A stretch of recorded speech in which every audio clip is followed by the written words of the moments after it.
Assalamualaikum warahmatullahi wabarakatuh. Ketemu lagi guys di Lavi Channel. Kita masih masuk di segmen satu hari satu hadis. Kita masih di Sahih Al-Bukhari. Nomor hadis di 335. Hadisnya tentang tayamum sebagai ganti mandi dari janabah.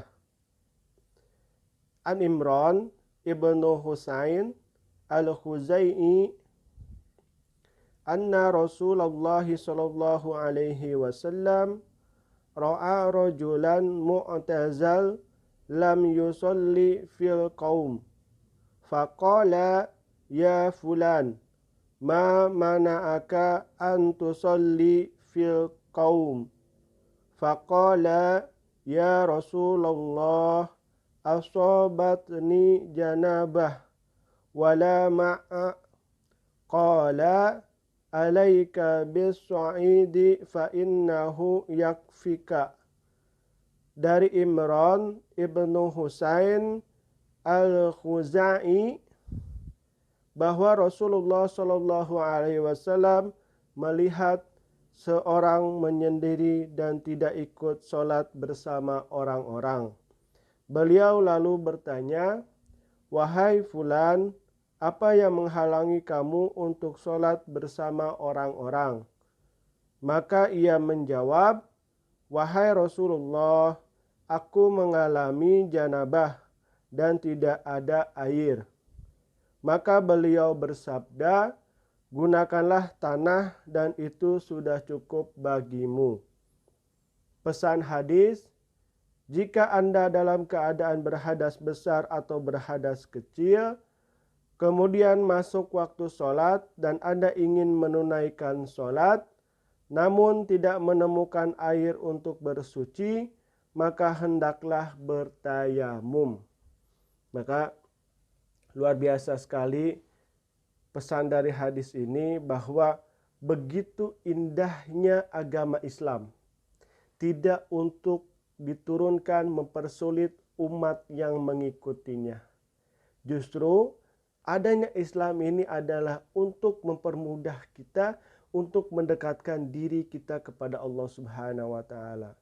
Karena apa? Ketika kita dalam satu kondisi apapun, terutama dalam kondisi dalam tidak menemukan air, maka walaupun kita sedang berhadas besar atau kita pun sedang berhadas kecil, maka bertayamum itu juga sudah diperbolehkan atau sudah masuk dalam kita untuk mensucikan diri dalam untuk melaksanakan ibadah sholat untuk menghadap kepada Allah Subhanahu wa taala. Makanya pesan dari hadis ini sangat luar biasa, betapa penekanan kepada ibadah dalam kepada Allah itu sangat benar-benar tidak bisa ada konsekuensi lagi apapun itu yang menjadi kendalanya. Misal dalam kita melaksanakan sholat tidak bisa berwudu dengan air, maka diperintahkan untuk tayamum. Ketika sudah wudunya selesai, tayamumnya selesai, maka ke dalam kondisi sholat pun kita diperintahkan untuk berdiri dan juga kalau tidak bisa berdiri diperintahkan untuk duduk. Duduk tidak bisa diperintahkan untuk berbaring. Berbaring tidak bisa diperintahkan untuk menggunakan gerakan jari atau menggunakan isyarat. Isyarat juga nggak bisa, ya wayahnya harus disolatkan. Betapa pentingnya ini ibadah sholat untuk benar-benar mendekatkan diri kepada Allah. Karena semata-mata Allah tuh maha tahu apa yang menjadi kebutuhan kita. Bukan berarti Allahnya yang ingin disembah. Tapi sebenarnya kitalah yang butuh untuk menyembah Allah. Makanya Allah kasih keringanan dalam berwudu, dikasih keringanan tayamum. Begitupun dalam sholatnya tidak bisa berdiri, duduk. Tidak bisa duduk, berbaring, tidak bisa berbaring, menggunakan isyarat dan lain sebagainya. Betapa maha kasih dan sayangnya Allah kepada kita semua.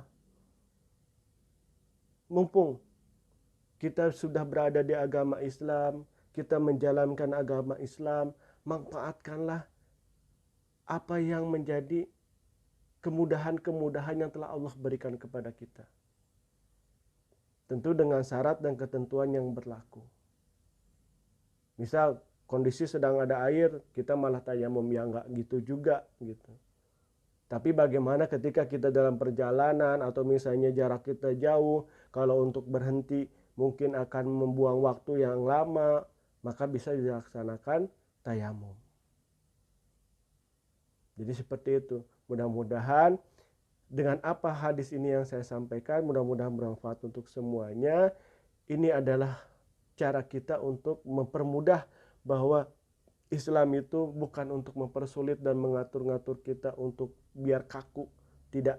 Tapi Islam itu turun, Islam itu ada adalah untuk penyempurna ibadah kita dan penyempurna betapa kita harus selalu mendekatkan diri kita kepada Allah Subhanahu wa taala. Makanya Allah menurunkan keringanan-keringanan yang telah disampaikan oleh baginda Nabi Muhammad SAW. Cukup sekian semuanya. Mohon maaf apabila ada salah-salah kata. Wabillahi taufiq wa hidayah. Assalamualaikum warahmatullahi wabarakatuh. Dadah.